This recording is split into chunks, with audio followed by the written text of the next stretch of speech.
Irineu Evangelista de Souza, mais conhecido como Barão de Mauá, foi um importante industrial, banqueiro, político e diplomata para a história do Brasil. Para entendermos os acontecimentos que repercutiram na sua vida, devemos saber o contexto histórico da época em que ele vivia. Os ingleses, em meados do século XIX, queriam impor o fim da escravatura. Entretanto, o tráfico de escravos beneficiava o Brasil, e este não queria abrir mão de sua fonte mais valiosa de lucro.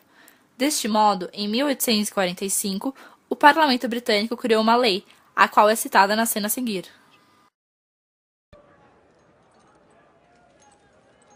"200 peças como essa estão à nossa espera na África, Sr. Queiroz. Por 10 contos o senhor pode entrar no negócio. 10 contos de réis? O senhor terá direito a 30 negros. É, mesmo assim... Os ingleses querem acabar com o comércio de negros, mas isso tem lá suas vantagens. Quanto mais difícil se torna trazer os pretos, mais valiosos eles ficam. Nisso o senhor está certo. Mas mesmo assim é muito, seu Pereira. Fazer esse dinheiro todo na fazenda hoje em dia, o açúcar não está valendo nada. Não, seu Pereira.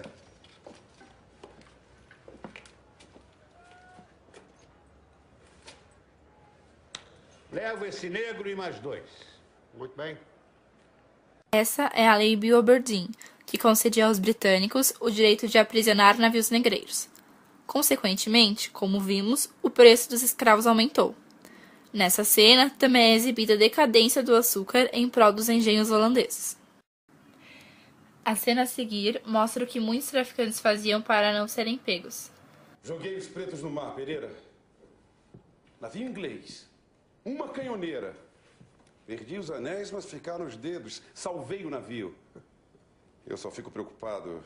Como é que você vai pagar os seus sócios? Como pagar? Cada um perde o que colocou? E eu mais que todos? 200 peças.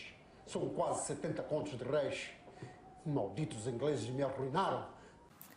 Os britânicos pressionavam cada vez mais o governo brasileiro para que o tráfico negreiro fosse extinto. A situação ficava insustentável, uma vez que os ingleses já haviam confiscado vários navios negreiros brasileiros. A situação foi resolvida com a aprovação da Lei Eusébio de Queiroz, em 1850, que proibiu o tráfico de escravos. Assim, milhares de réis foram desviados para financiar a industrialização. Os ingleses afundaram mais 5 navios negreiros. A situação chegou a um ponto insustentável. E o imperador resolveu, então, colocar um ponto final no tráfico de escravos. Isso é a melhor coisa que podia acontecer ao nosso país. É claro, agora milhares de contos de réis serão deslocados do tráfico para outras atividades. Capitais, financiamentos à produção. Precisamos preparar a sociedade para esta nova realidade.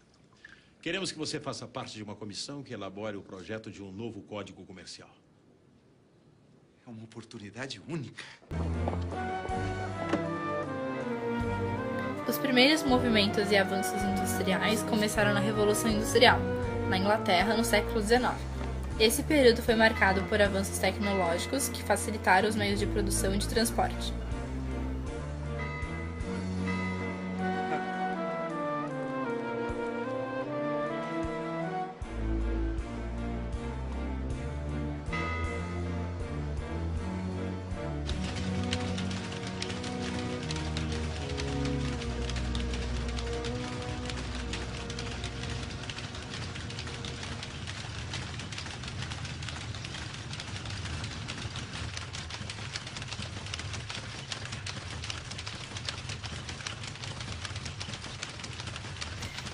Dentre as invenções criadas no período da Revolução Industrial está o tear mecânico, que facilitava a produção de tecidos, o grande produto de exportação britânico.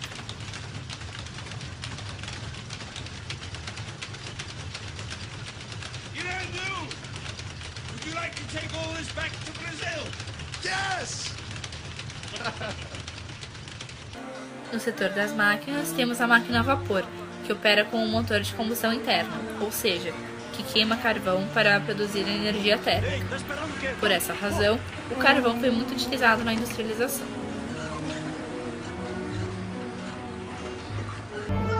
No setor de transportes, foi criada a locomotiva, que é alimentado por um motor a vapor para se mover.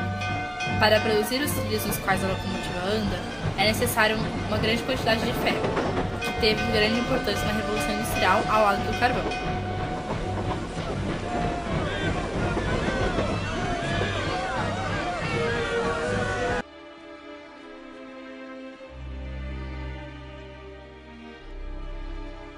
Após 2 anos da morte de seu pai, Irineu foi levado por seu tio para o Rio de Janeiro. Tens que entender, Irineu. 2 anos sem teu pai. Sozinha não posso cuidar da fazenda. Vou me casar de novo. E ele, o João Jesus, ele não aceita que tu fiques. Teu tio Batista vai te levar para o Rio de Janeiro. Não vou. Quero ir. Eu não vou. Eu não quero. Eu não quero. Eu não quero. Eu não vou.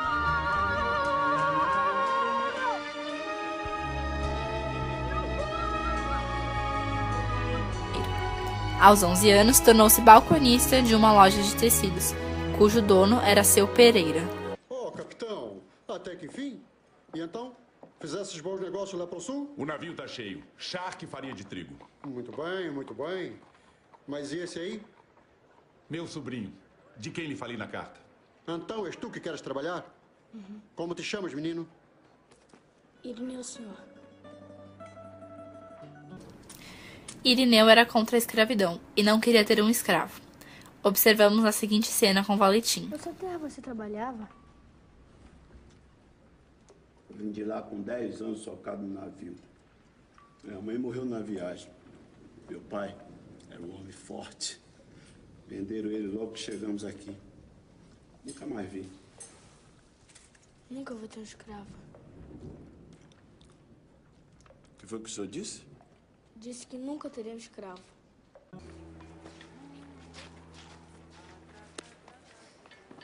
Valentim? Seu Irineu?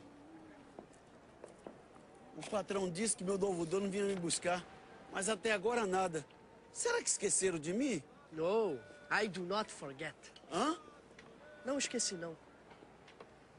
O senhor é o meu novo dono? Yes. Pra você. And you have to... E saiba que você me custou muito caro. Para um escravo, slave. Você era um slave, beberrão e preguiçoso.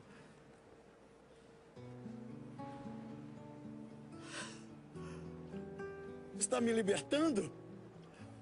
Eu jurei que jamais teria um escravo, Valentim. Lembra? Mas se quiser trabalhar para mim, o salário não é grande coisa. E impõe uma condição. O quê? Vai me prometer nunca mais beber cachaça. Not even one drop. Nem uma única gota de álcool, Valentim. Que merda de vida! A gente nunca é livre para tomar nenhum trago. Sou? Aceita. Ao pagar as dívidas de seu patrão, Irineu conhece o seu Caruthers. Gostou disso? Quer vir trabalhar aqui? Você sabe qual é o meu negócio? Importação e exportação? Não. Meu negócio é ganhar dinheiro. Adam Smith. John Stuart Mill. Ganhar dinheiro. É uma ciência que você precisa conhecer se quiser ser mais que uma formiga. Mas por que o senhor está me dizendo tudo isso? Para abrir suas ideias. O mundo está mudando porque nós, os britânicos, queremos. Nós somos o futuro. Você tem que decidir de que lado vai querer ficar, Erno. Eu já me decidi. Eu quero vir trabalhar para o senhor. Pois bem, aqui tenho 2 nomes. A moeda é a libra, é a língua ou inglês. A ideologia de Irineu, que vai guiá-lo por toda a sua vida, tem muitas semelhanças com os ideais burgueses da Revolução Industrial. Ela se evidencia nessa discussão com o Visconde de Feitosa.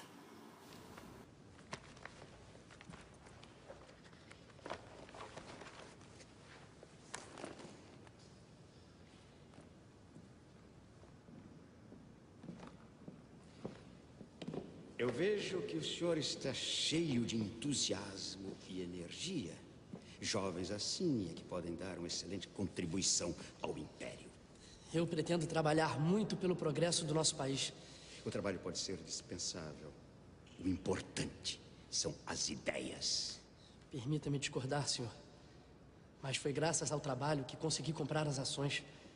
Eu trabalho desde os 9 anos. Mas agora, felizmente, o senhor pode comprar uma fazenda, ter um bom lote de escravos e fazer com que eles trabalhem para o senhor. Escravos não? Não vejo a hora de acabarmos com essa aberração. Essa aberração é o Brasil, meu rapaz. Acabar com os escravos é acabar com o Império. Tudo aqui depende deles. Mas é uma desumanidade? São homens, como eu e o senhor. Sim. São como nós. Eles têm cabeça, tronco e membros. Mas não pensam como nós. Penso que a escravidão é um atraso. Os ingleses aboliram a escravidão de suas colônias e progrediram. Agora vejo que o senhor está decididamente convertido à cartilha liberal dos ingleses. Se eles conseguiram tornar o seu país uma potência, podemos fazer o mesmo pelo Brasil. Eu nunca tinha visto um cacheiro que pensasse. Diga-me uma coisa, rapaz. Se você fosse Deus, o que é que você daria ao Brasil? Ferro. Ouro não seria melhor? Já tivemos ouro demais e não prosperamos. Só ferro, então? Ferro, carvão, indústrias, livre comércio e meios de transportes para fazer circular toda essa riqueza. É com isso que eu sonharia, Visconde. Esse país tem um imperador. Todos os sonhos devem subordinar-se ao sonho do imperador. Eu vou lhe dar um conselho, rapaz. Sincero. Não sonhe, não. Viva. Vá fazer os seus negócios e procure ganhar dinheiro se for possível. Esta é a melhor maneira de você servir ao país e de não viver um pesadelo. A maçonaria era uma sociedade secreta formada por homens livres e de bons costumes. Pregavam os ideais burgueses e liberais. Para entrar nessa sociedade, é necessário passar por um ritual, o qual é retratado na cena a seguir. The Masons are an organization of civilized men. There we have access to people who we couldn't come across in our daily lives. Noblemen, politicians, judges. Masonry is the gateway to a world of friendships and vital contacts for businessmen. In Masonry, all are brothers.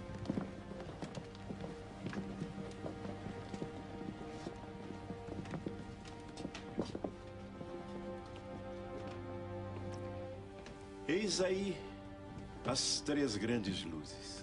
A Bíblia, o esquadro e o compasso. Representam a nossa crença no grande arquiteto do universo. Juram solenemente sobre o livro branco proteger a Irmandade e preservar seus segredos. Sim.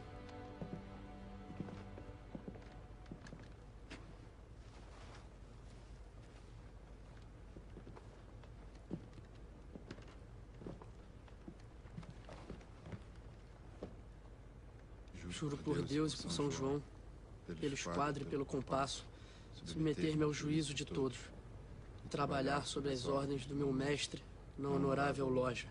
Guardar as leis, sob pena de que me seja arrancada a língua sob o queixo e ser sepultado sob ondas em um lugar desconhecido por todo qualquer homem.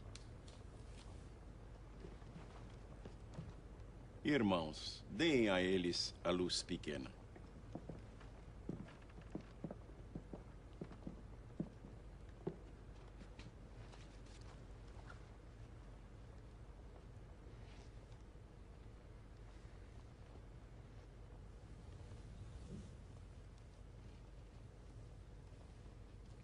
Recebamos os nossos novos irmãos.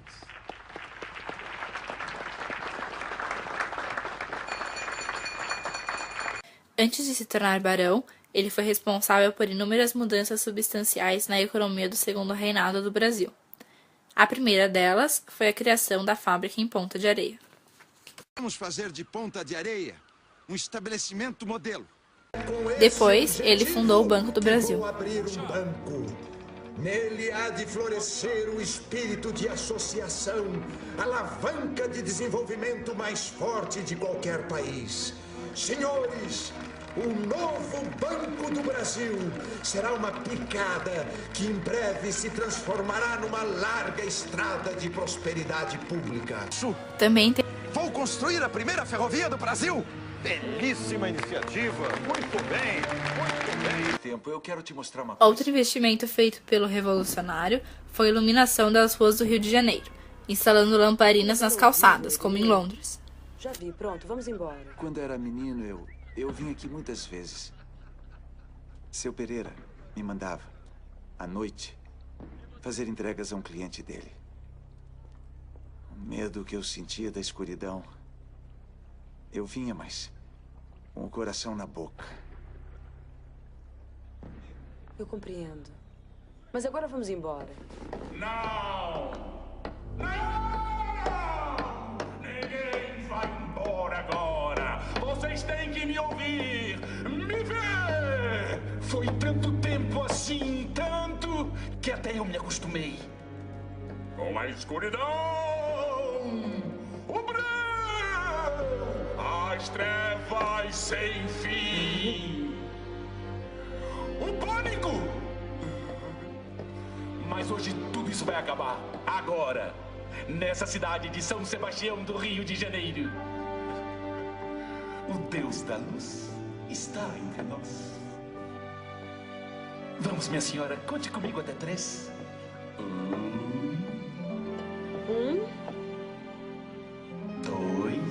2, 3.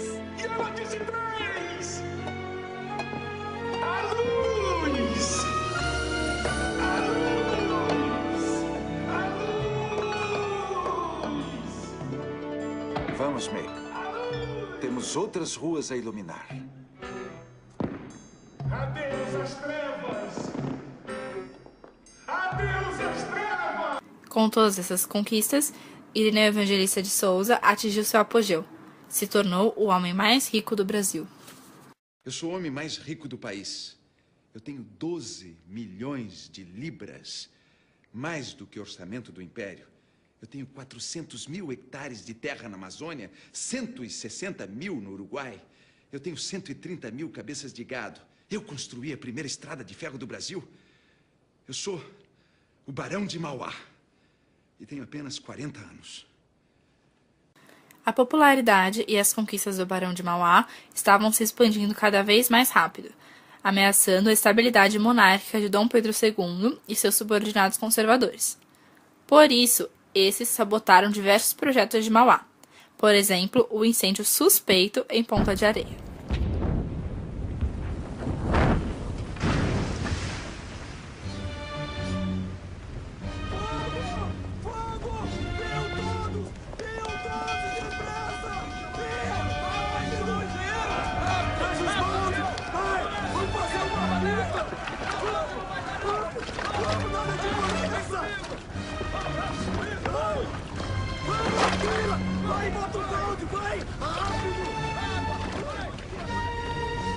Projetos contra o Banco de Mauá. Eu estou muito preocupado. Está começando uma corrida aos bancos. Por favor. Senhor Irineu, essa corrida é só uma prova de que a moção do imperador é procedente. Mas isso é uma irresponsabilidade, senhor Visconde. O governo tem todo o direito de abrir mais um banco, mas não pode vir a público dizer que os outros são inseguros. Isso é inverídico. A situação do meu banco é saudável. Cabe aos senhores banqueiros prová-lo. É muito difícil resistir a notícias alarmistas. Eu repito, o governo deseja operar um banco? Muito bem, que o faça. mas que venha concorrer com os demais de acordo com as regras do mercado. O senhor sabe que essa concorrência é predatória? Predatória como? Os outros bancos estão aí há anos, operando sem prejuízo de ninguém. O meu entrou com juros baixos, conquistou uma posição de liderança, mas nunca asfixiou ninguém. Asfixiou. O senhor está falando a curto prazo. Como legisladores, temos o dever de preparar o país para o futuro. Entendemos que os banqueiros, ao estabelecerem concorrência, se tornam responsáveis por todas as crises econômicas. Os senhores vão promover uma quebradeira geral hoje em nome de algo que imaginam que um dia possa vir a acontecer? Senhor Irineu, ninguém pode pretender ser o dono da economia do Brasil.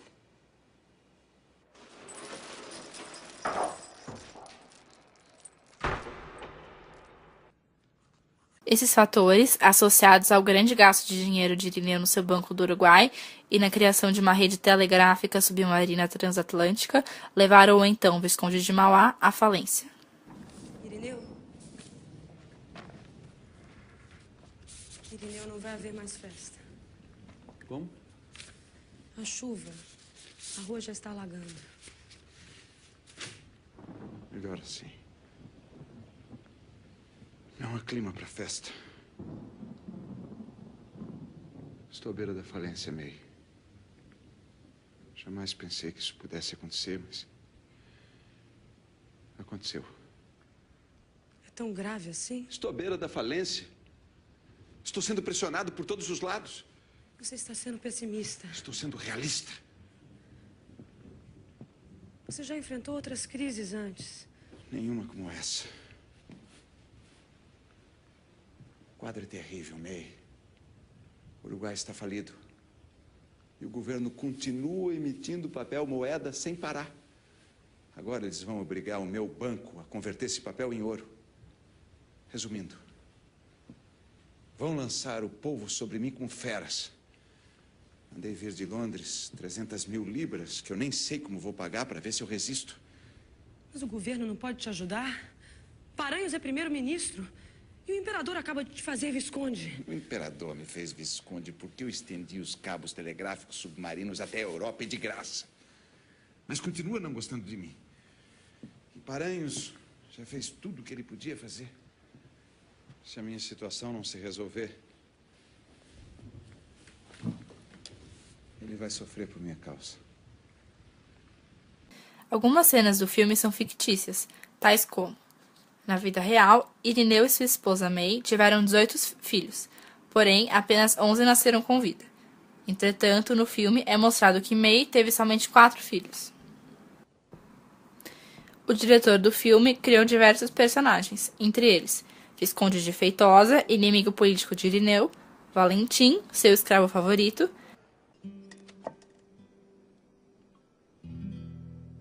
Paranhas, seu melhor amigo, e Queiroz.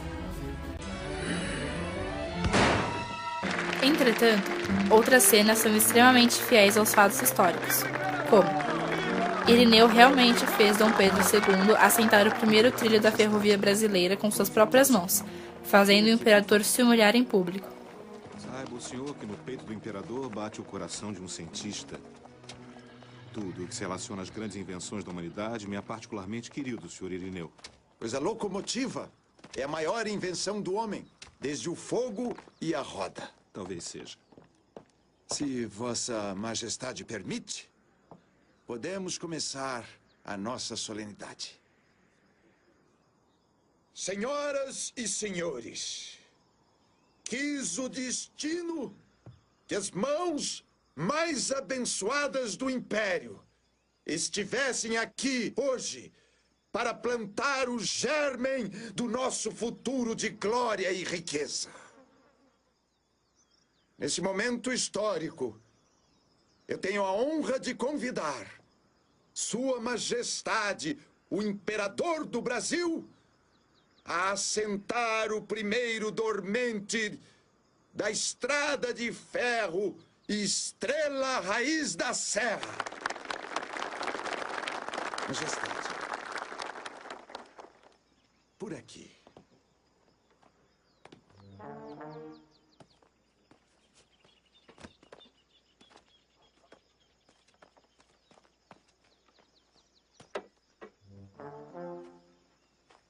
Só Pedro.